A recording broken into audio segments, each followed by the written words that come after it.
dahil magdadagdag tayo ng dual horn, kailangan ng separate fuse nito. So before nyo siya itap dun sa positive terminal, lagyan nyo muna ng fuse katulad nito. So dahil wala tayong available na fuse and fuse box, so irekta muna natin siya kasama nitong stock fuse. So kahit anong mangyari guys,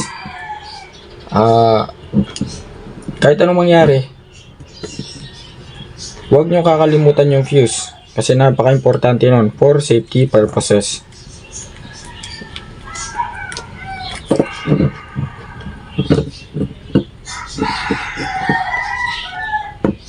So wala tayong available na fuse ngayon, kaya direkta na lang muna para hindi na masyadong crowded yung video natin or yung tutorial natin.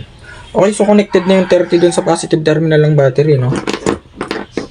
Off muna natin to. So meron na lang tatlong wire. So dito sa tatlong wire, sabi is yung 85, okay na yung 30 connected na, no? Yung 85, 86 at saka yung 87 na lang yung natira. Doon naman sa dalawa guys, yung 85 at 86, tulad lang din yan ng busina, no? Reverse polarity din yan. Basta ang kailangan niya lang is positive at negative regardless kung saan papasok sa dalawang wire na yan. So kahit na magkabaliktad, okay lang, walang problema doon kasi yan yung trigger natin para mag-ignite yung ating hindi mag-ignite, para ma-trigger yung ating load. Okay, so dahil malapit yung purple natin dun sa may negative terminal ng battery, so doon na natin agad i-connect yan. Again, dahil wala tayo sa actual na motor, yung source of negative natin is yung ground ng battery. Pero kapag nasa actual na kayo ng motor guys, pwede naman kayo mag-tap sa chassis, basta hanap kayo ng good source ng ground. Kasi yung buong chassis ng motor is dyan umiikot yung grounding system. Okay, so connected na yung 30 natin, connected na rin yung I think 86 ito. Pero regardless, kasi nga reverse polarity naman yan, interchangeable yan. So meron na siyang ground. So ang kailangan niya na lang is positive. So yung positive, kukunin na natin siya dito sa may ito, balik tayo dito sa halo switch. So kanina, yung white connected na dun sa stock horn. Tulad nga na sinabi ko, papalit-palit lang yung dalawa na yan, yung white at saka yung yellow. So dahil yung white connected na sa stock horn natin, tutunog na yung stock horn. Yung yellow naman is i-connect na natin dito sa may green wire, which is ito yung positive supply ng ating relay. So siya yung magiging positive supply kasi nga negative at positive or positive at negative trigger yan para tumunog or lumabas yung output dito sa may orange wire. Okay, so connected na yung dalawang wire ng ating halo switch, no? Yung yellow at yung white. Ayusin ko lang. Ayan. And take note guys, kapag kayo na yung mag-wiring, make sure na balutan yung maigi ng electrical tape for safety. Okay, so tapos na guys. Ayan. So balik naman tayo sa dual horn ngayon. So nandito yung dual horn natin. Tabi muna natin yung stock horn. Yan ka muna. Ayan, dahil dual horn yung bida. Dito na papasok yung ating dual horn, yung positive kanina. Kasi nga kinonect na natin agad yung negative. So kapag pinagdikit natin tong positive na to dito sa output ng relay, matik tutunog na yan. So try natin pagdikit. Okay, so tapos na guys, connected na yung yellow sa relay. Yung yellow wire ng ating halo switch sa relay, sa positive ng relay. Tapos yung white wire ng ating halo switch sa negative, sa positive ng stock horn. So try natin siya ngayong isusi. So kung mapapansin nyo, yung black at saka white, red, sorry. So yung black at saka red, hindi pa natin kinonect kasi nga ilaw lang naman yan guys. So try natin. So pindutin natin, dapat stock horn. Up, nakapindot pala guys. So unpress natin. So try natin pindutin, dapat is stock horn. Okay, so kapag pinress natin, yan. dual horn. Right. Napakalakas. Ngayon, kapag okay na yun guys, kapag nasa inyo na, no, kung gusto nyo i-connect pa tong dalawa na to, kung may ilaw ba or ayaw nyo, pwede naman. So, pwede nyo na siyang i-connect. Okay? So, dahil nga may Night 3 Plus Pro tayo, yan, dahil nga dadagdagan natin yung Night 3 Plus Pro natin, meron tayong babaguhin dyan, no? So, may mga tatanggalin lang tayo ng ilang wirings dyan. Pero still, kung nasundan nyo yung wiring natin, patungkol dito sa double contact, napakadali lang. So, stock horn, pagka pinindot mo to, dual horn. So, nasa inyo na yun guys, kung saan nyo itatago itong switch na to, no? So, kung saan nyo siya ilalagay, discarte nyo na yun. Okay, so balik tayo sa topic. So, dahil nga meron tayong Night 3 Plus Pro Music dito, and already set na yung stock horn at saka dual horn natin. So, dito naman tayo sa Night 3 Plus Pro Music. So, sa 9 natin, meron tayong 4 wires dyan. Meron tayong red, merong yellow, brown, blue at saka brown. At syempre, andito yung box natin. Ayan.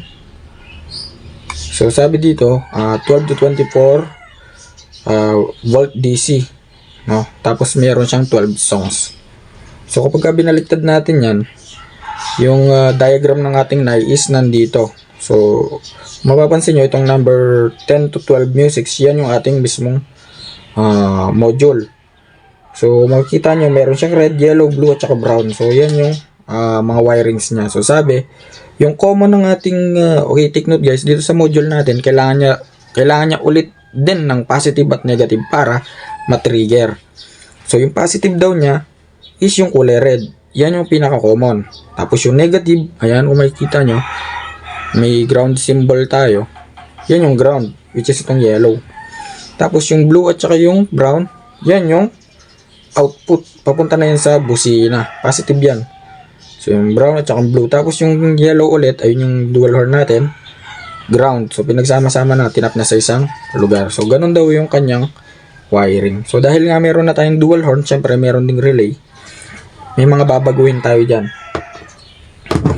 So kanina, yung pinagdugtong natin na dual horn, na positive ng dual horn, kakalasin natin yan. Yan. And idea to guys, kung halimbawa naka dual horn na kayo or naka double contact na kayo at gusto nyo lagyan ng NAI, mas madali na lang. So pinag-iwalay na natin guys, yung pares na positive ng ating dual horn. Ngayon, punta tayo dito sa brown at saka sa blue. So dyan natin ipag-connect yung dalawa na yan, regardless kung saan papasok. Reverse polarity diyan, pwede magkabaliktad dyan. So po pwedeng yung brown sa kabila, yung blue dun sa kabila, or po pwedeng magkabaliktad. So ganun lang yon. So, connect na natin.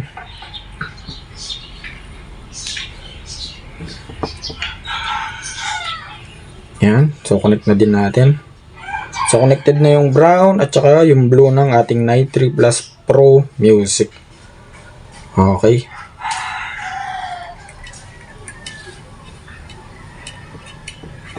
Ayan. So, kanina, dahil nga tinanggal natin siya sa orange, yung output ng ating relay mawawala ng supply. So dyan natin i-connect yung red ngayon kasi ito yung input, papasok yung positive sa ating NAI. Para matrigger yung ating NAI, kailangan niya ng positive, so doon siya nanggaling sa relay. So i-connect natin yung orange sa red wire ng ating NAI, orange ng relay sa red wire ng ating NAI. So connected na yung red or yung tatlong wire, yung red, brown at saka blue. So yung isa na lang, so saan pa ba natin ito i-connect? Walang iba kundi sa ground.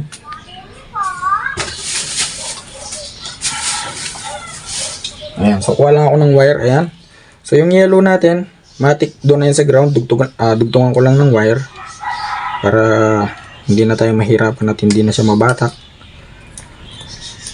Ayan, so ito yung ground. So pagsama na rin natin yan dito sa may ground natin.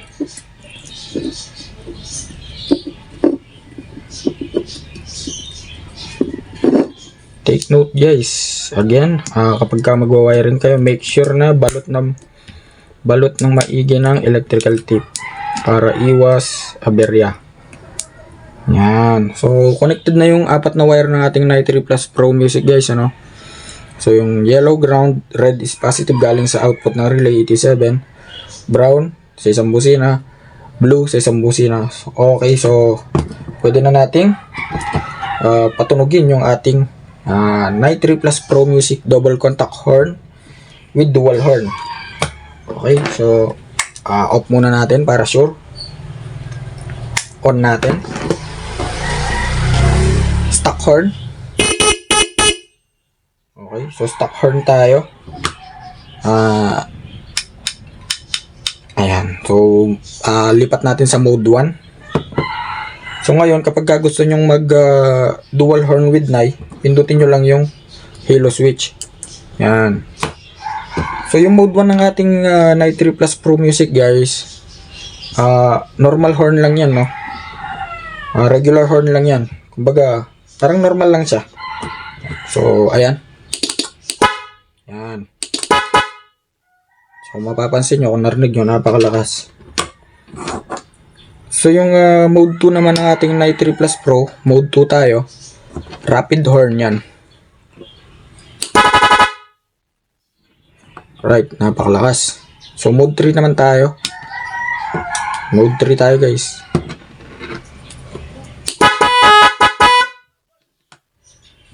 Yan. So napakalakas, ano. So mode 4 naman tayo. Mode 4 tayo.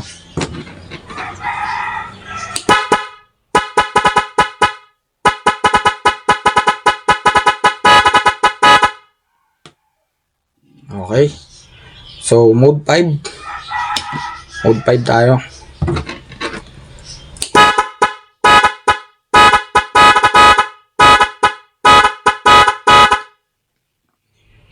Okay. Ayun, so hanggang mode 5 na, mode 5 na lang tayo guys, ano, kasi napakarami pang songs niyan, and para hindi na lang humaba yung video. So kayo nang bahala magtago nitong ating halo switch. Discard nyo na yan, and balik natin sa stock horn. Ang-press natin. Ayun. So nandun pa rin yung stock horn natin para in case of may LTO, iwas huli. Again, dito guys sa may black and red, kayo na yung bahala, ano, kung i-connect nyo ba to or hindi. Pero dahil nandito na rin naman tayo, connect na natin to. So yung red ng ating wire, pwede na natin yan i-connect sa accessory wire. So dahil napakaraming ang connected dyan, connect na natin yung